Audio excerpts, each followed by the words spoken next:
Welcome to Asian Book Club, where we highlight Asian and Asian American authors. We are your hosts, Jamae and Sabangan. and I'm Stephen Park, and this is our third portion of A Tiny Upward Shove by Melissa Chadbourne. Mm-hmm.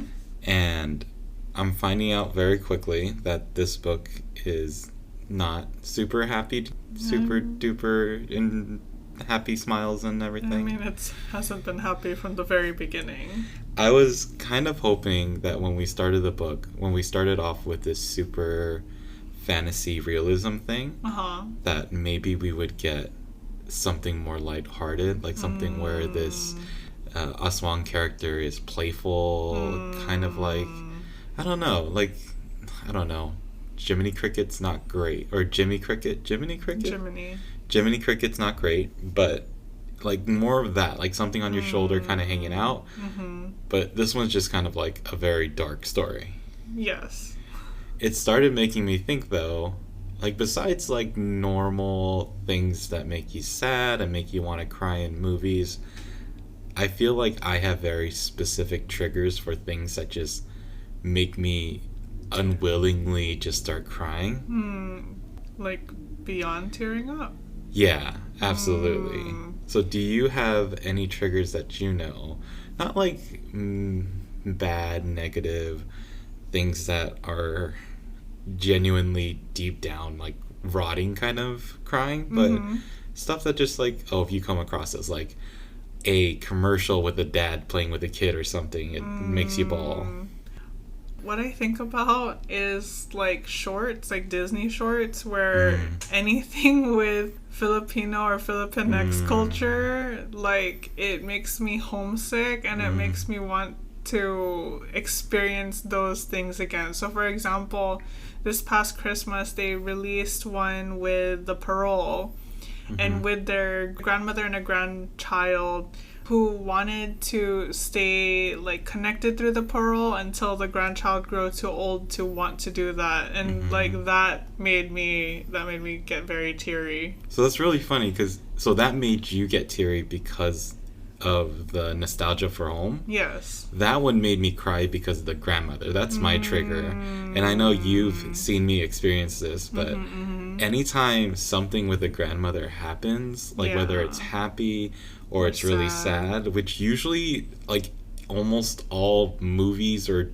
dramas or TV shows with grandmothers, the writers always feel this need to have to get rid of the grandma. There's this one movie very early on called Dante's Inferno, I think, where it was about a volcano erupting in Seattle. And then, spoiler alert for anyone that hasn't watched it, but it was from like 1993 or something, so if you haven't watched it, that's on you. But it's this movie where this volcano explodes, it's destroying towns, and this family's trying to survive. And they jump on a wooden boat in a river of lava to try to survive. So this boat is sinking, and so it's like mom, dad, 2 kids or something, maybe a dog or something, I don't remember. But there's a grandma on the boat too. And so they're like slowly sinking, they're like, oh no, we're not going to make it. And then the grandma's like, I'll do it. And she jumps out of the boat and burns to death as she pushes this boat along. I'm like, are you kidding me? And I don't know. There was also this Korean drama that we recently watched.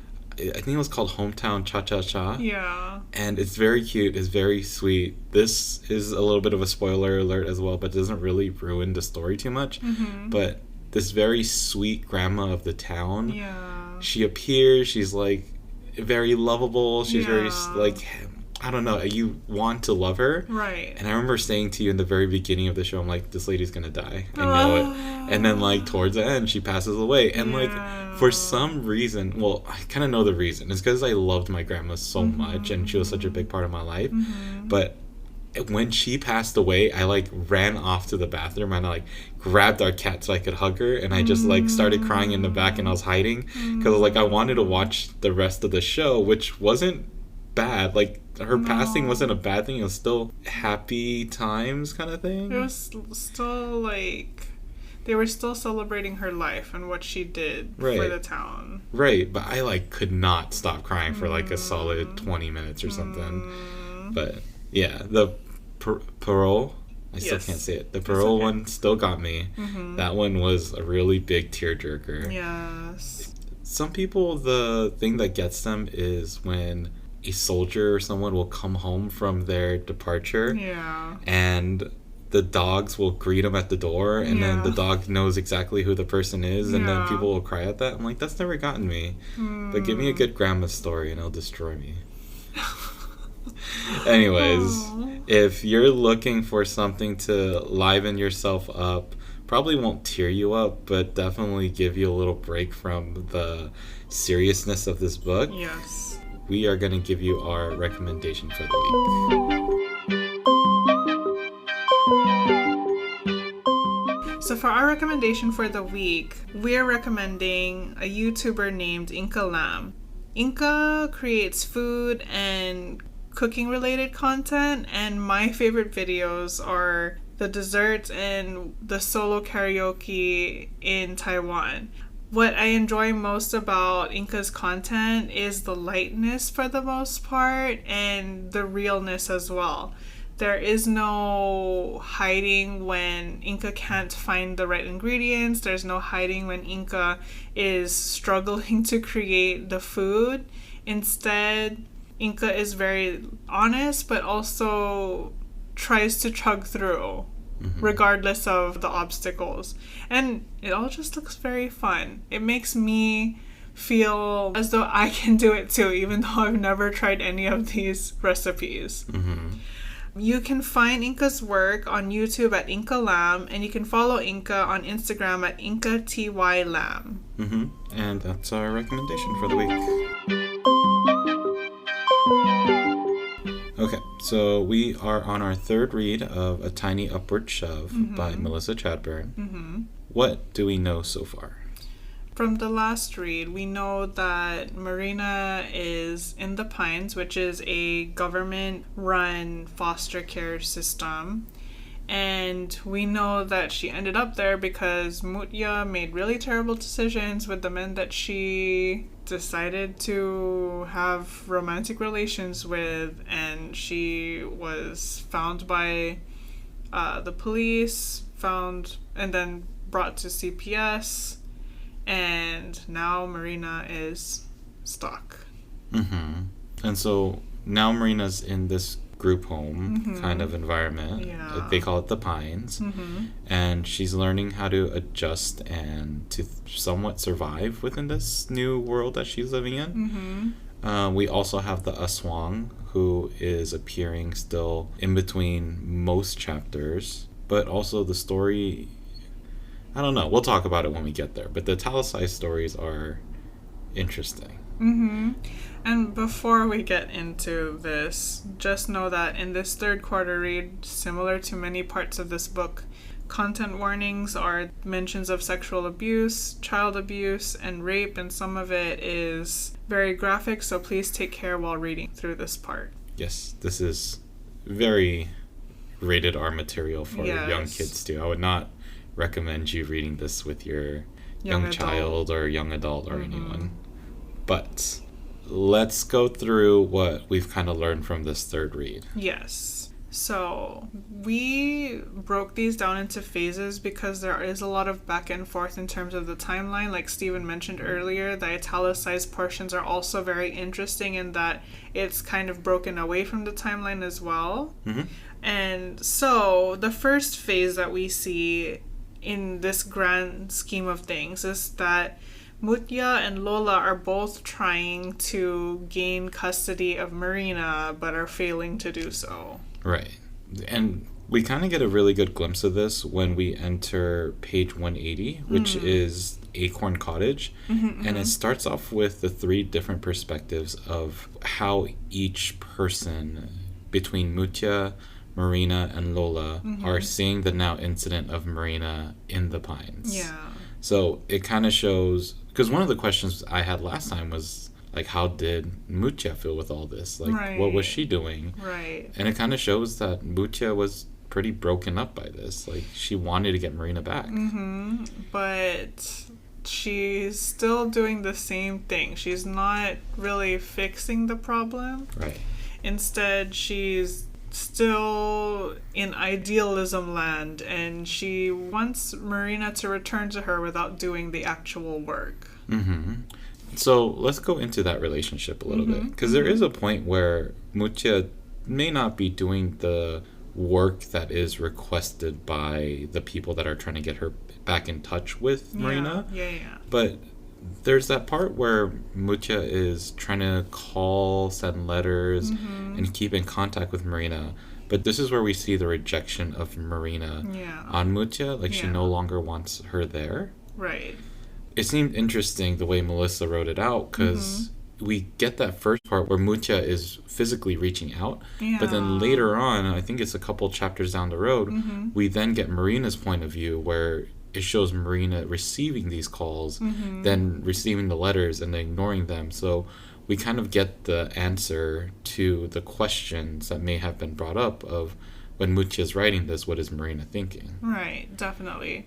And we also get to see why Marina is rejecting her, because she knows that her mom isn't doing anything of substance. And she's also seeing another thing that Mutia picked up along the way without actually doing the work is she found Christianity and is leaning hard into Christianity as a crutch instead of as a way to improve herself. Like, for example, one time Marina gets a call from Mutia, and Mutia is just quoting scripture or telling her, she doesn't say this verbatim, but she essentially is saying, God is good, I don't have to go to my parenting classes anymore. Well, the reasoning for it was that the class was held at a place where abortion pills were being handed out and birth control was being taught. So because of her new faith going against that, that's why she believed that God didn't want her there. Right, which essentially means that she's not going to do anything to fulfill the requirements. Right. The sad thing, though, is we see multiple instances just throughout the read, almost in every chapter, where Marina talks about how sad she is that she's not with her mom. I don't know if it's necessarily the actual physical presence of this current version of Mutia or the memory of her mom, but there's a list on page 209 where Marina goes through things that she misses about her mom, and they're not really great things. It's not like, oh, my mom bought me this wonderful dinner, or right, I don't know, white kids sit on ponies, right? Like things like that. But it's just like different memories of her brushing her hair and just these times that she got to spend with her.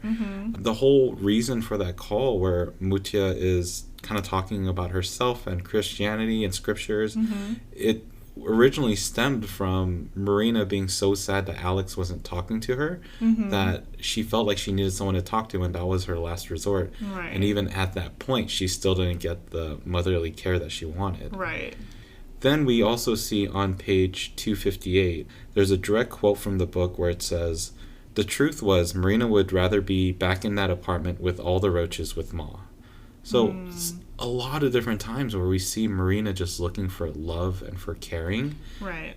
And Mutia at this point has kind of checked out from being the mother. Yep, exactly. Which is sad. I thought I was hopeful. When she originally had that conversation with the Child Protective Service and stuff, she's like, how do I get my daughter back? What do I do? Right. I was like, okay, maybe this person will try. But I don't know. She just kind of fell back into her normal Mutia-ness. Exactly. Her character arc doesn't seem to be arcing. It seems to be flatlining at this point. Right. Which brings us to Lola. Lola realizes and recognizes that Mutia has these failings and is trying so hard to get Marina back. But all this paperwork, all this red tape is preventing her from doing so. And she's still trying to call. Marina is still trying to keep that connection. But unfortunately, Lola has a stroke and then eventually passes. Right. Which, okay, so with Lola, I fully believe that she was trying. Yeah, absolutely. Because, I mean, when we think about your Lola, your Nanay. Oh, yeah. Like, we look at how difficult it is for them to just handle a digital task. Right. Who knows if all the paperwork was digital or just filling things out, but it's still difficult. It's in a different language, I think, because the way they described their move to America, it seemed like it was a first generational thing. Yep. So it's definitely hard for her just to pass through all the red tape and being in a different part of the state. Yeah, absolutely. It must have been super hard. But yeah, on top of all that, she does have that stroke. But it does bring us this very beautiful and sweet moment. Where Marina dreams about Lola, and Lola is just trying to give her all this last, very similar to Pachinko, where the mother is just spewing out all this last minute stuff. But this is something that the Filipino culture believes in, right? Yes. Because I don't think this is pervasive through all cultures. I think the dreaming about death, there's a similarity there amongst a lot of different people and their backgrounds. I think in Mexican culture, there is a very similar thing. And so I wonder if it's a Spanish-based kind of thought processes or something that was brought over from Spain. But seeing the person when you're in your sleep, it kind of symbolizes their deathbed. So I don't know if it's a colonization thing. I think, or at least what I know about the Filipinx belief system, is that when someone you love is on their deathbed, they go to you in the dream to say goodbye. Which I think, and this is just a little bit of a tangent, I think it's true because when my pet bunny Joey was on his deathbed the night before, he said goodbye to me. And that's how I knew when I woke up that he was gone. Yeah, I don't think I heard of this growing up, which is why I bring it up. But I did think that the way that it was written was very beautiful. Like, we don't know a lot about Lola, but this is the most I think we've gotten from her. Exactly. On page 226, when Lola is talking to Marina, she has a lot to say. Yes, a lot. But one of the things that I thought was very revealing is this quote. I look into your dark world now, and I wonder, where has all the love gone? I notice you don't have anything. That's okay, too. You come from a people who feel good when we lose everything. When you lose everything, the only thing left is winning. That part I felt like was just so sweet, but also felt like a lesson. There's another portion in there where she writes, if I am wrong, I am sorry. If this is not enough, we can jingle jangle here and stride right in heaven. We can dance and burn down the house and eat all the ashes. For all the bad things that I think have been happening to Marina, this felt like a brief respite, like a little relief. Something that showed that she's still loved, she's still supported, which is why grandmas are so amazing. Yes. Not all. Some are still really awful people. But I think this was a very nice moment to have where we can believe that Marina has a chance to come out of all this because there is love rooted deep inside of her. And the aswang. And the aswang. So that is kind of where we leave off with the immediate family of Marina. Yes. But that then leads us into her now extended family. Her chosen family. Her chosen family. And this is the people of the Pines. Yes. And specifically at the very beginning, or from the very beginning, Marina is drawn to Alex, who is her bunkmate. And we know this from the last read, that when Marina first moves into the group foster home, Alex extends her hand and lets Marina cry through the night. And so we see in this particular read, this third read, past the halfway point, how Marina and Alex's relationship is very tumultuous, in that sometimes they're really good friends and then sometimes Alex decides that they're not. Would friends be the word that you use? Well, I feel like friends at the beginning. Yes. She was definitely her first touch point. Yes. Coming to the Pines. She was her first, I don't know, I think of it as you know when you used to play tag with your friends and you had your home base? Yes. That kind of seems like what Alex felt like to her. There was all this mess and newness. Right. But Alex was the one that told her, like, hey, you need to fight, and that's how you're going to survive. She guided her there. Right. So that felt like her home base. Right, exactly. And although Marina is able to befriend other people in her, I guess, her bunk area. Yeah.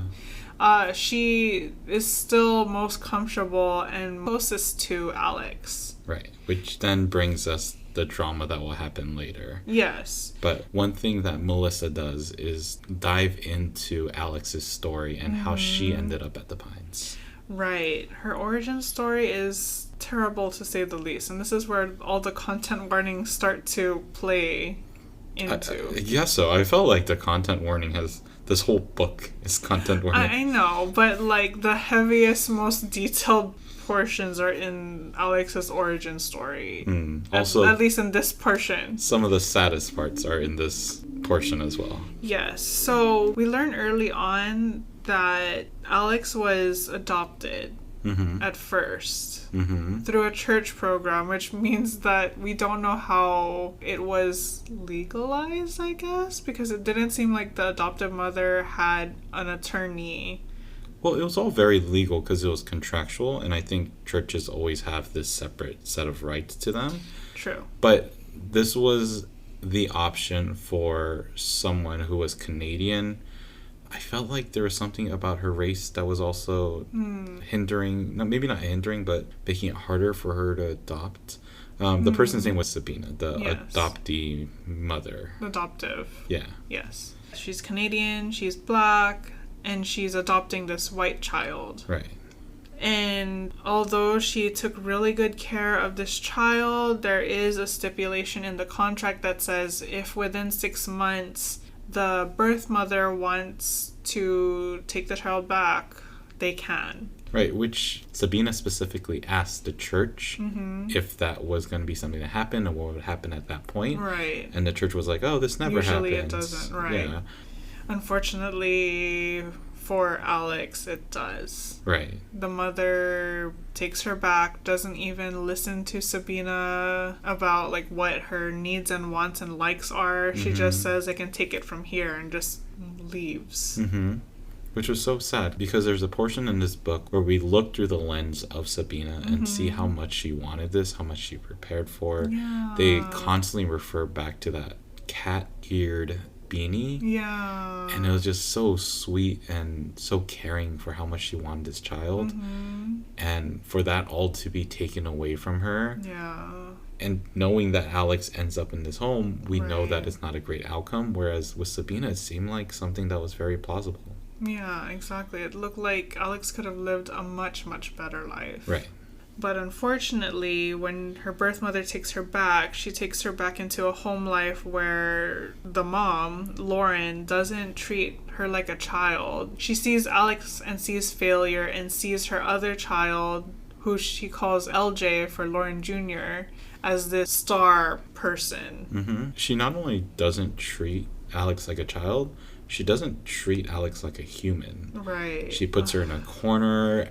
In a closet. In a closet, in an RV. Like, first of all, don't put me in an RV, number one. And then don't put me in a closet in an RV with the lock on. She was, like, peeing and defecating on the floor there. And she only gets saved by a neighbor that happens to come by. Right. And beyond that, there's even the whole thing Stepdad. that... Yeah. Just violating this really young child, like, regardless of what age she is. But Alex is defenseless, like, completely defenseless, does not know what's happening. She's 3. Yeah. There's no defense at 3. Absolutely. This is a point, though, where maybe in not the happiest moments, but Melissa Chadbourne does this great job of writing the story. She details everything so graphically that it made me feel angry, it made me feel upset, sad. It drew the emotions that I think the story wanted to tell. Right, and I don't think it was just shock value. It was laying out the details as they needed to be. Right. Without holding back, but also without being absolutely excessive. Right. And this becomes of high value because we see the character that Alex is. We see on several different moments that Alex uses dissociative properties, which is what they describe when the people found her when she was 3 in that mobile home. In the more current life of Alex, in her teens, we see that replaying when different scenarios like her trying to be inducted into the NBC or that gang that they have. Yeah. Very graphic, but the boys do things to her, but she's able to completely dissociate from that. It becomes a pattern where it's even written in the story that she doesn't even notice anything on her bottom half of her body. Like she just doesn't perceive anything. They even talk about how she uses that as a form of empowering and as a tool, which is good, but also very bad that she's gone to the point where she is, and she's like, plus she's still 16 again very or something, young. 15.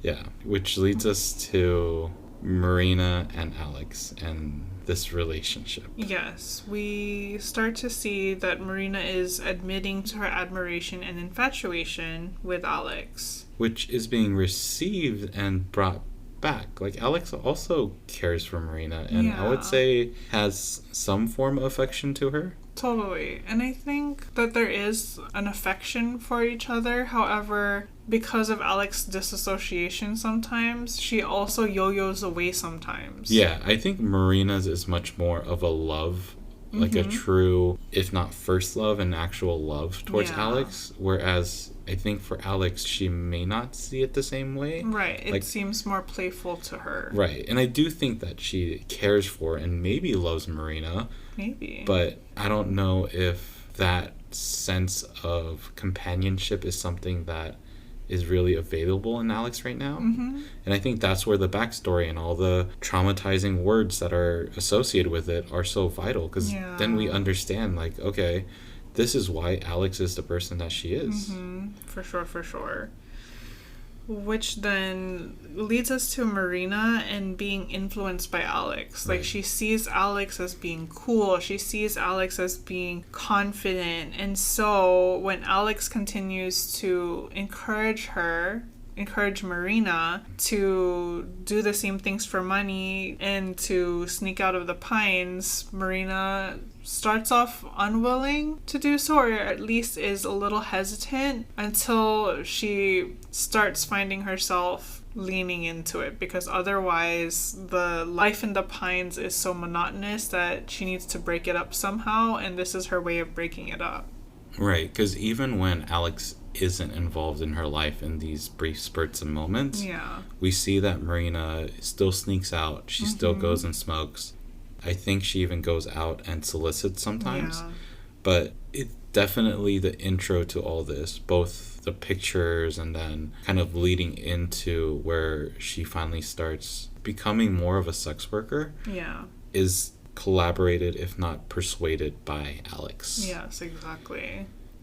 It's interesting. It's interesting and sad at the same time. Because we know where this story ends up. Right. But in all of this, it's seemingly like Marina is only looking for love. Yes. She hasn't gotten it from Mutia. She had it from Lola, but they moved, so she didn't get it from Lola anymore. Right. And now not the way that she needed it. Right. We even saw a brief glimpse where she went to Fatima, and Fatima even cared for her, but that was so brief. Right. And now she's in this home, and then she gets it from Alex, forming this like love and this bond. She's trying to figure out her own sexuality within all this, and yet it doesn't seem like Alex is going to be that person to fully give her love. No. And at the same time, Alex is leading her down this life that is troublesome. Or at least it's not what Marina wanted for herself to begin with. Right. There's a moment in all this where obviously all of this is very dark and very sad.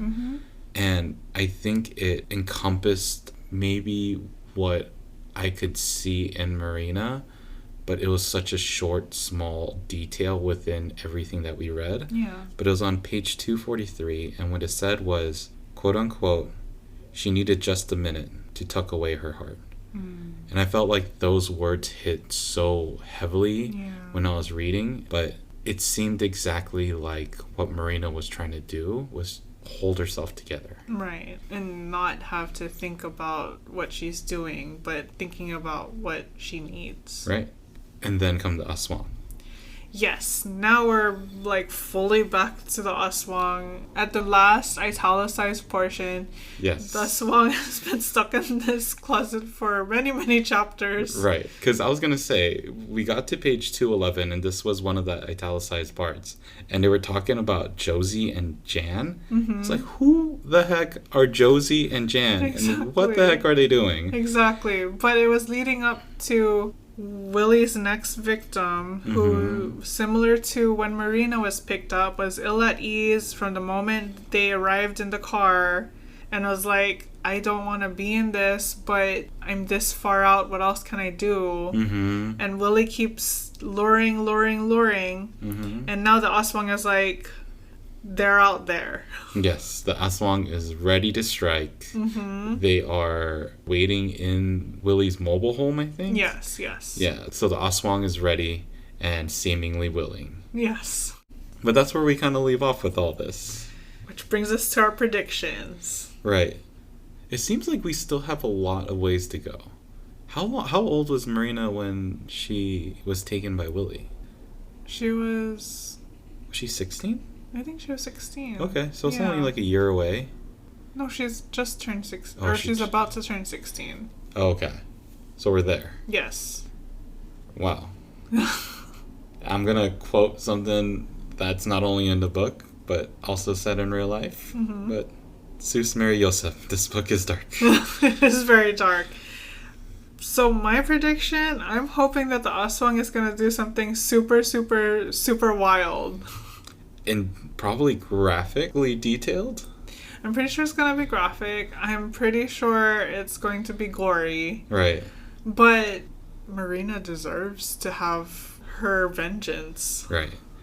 I also agree. I think that is the path that this all leads to. Mm-hmm.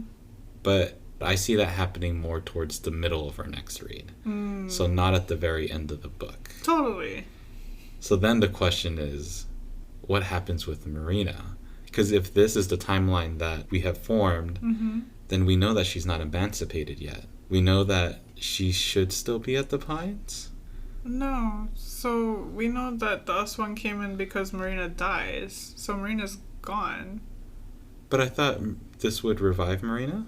No. The aswang is just supposed to finish what was started. Oh. So Marina's dead? Marina's just dead. Like she's not coming back? I don't think so. Oh. Alright. So I don't know. So then do we follow Alex? I'm so curious where this goes. Right, exactly. I don't know. I'm not sure how it's going to end because I do know that the aswang is going to finish business. Right. But do we follow Alex? Do we all of a sudden follow Mutya? Right. Does Mutya finally have an arc? Right. I don't know. I guess we won't know. Right. But we only got one more read. We do. But it is a full quarter of a read, so there's a lot that could happen. Right. So what pages are we reading next? For those who are following along in the hardcover, we are reading pages 257 to 334, and for everyone, we are reading from redaction to the chapter called Departure to the very, very end. Right. And if you want to reach out to us and contact us and share your opinions, and maybe you know where we're going, because I don't, I guess. How can people reach us? You can email us at asianbookclubpod@gmail.com, or you can DM us or follow along in the conversation on Instagram at asianbookclubpod. And we also have our website, which is asianbookclubpod.com. Mm-hmm. That also has our bookshop where you can find books that we're reading, such as this one, or ones that we've read in the past, or ones that we plan to read in the future. Yeah. So I hope you continue to chug along in this book with us. We know it's dark. It's almost coming to an end. Yes. I'm doing my best to find a slightly more lighthearted book for us to read on the next one. But until then, be happy, be healthy, and read a book. Ingat. Bye.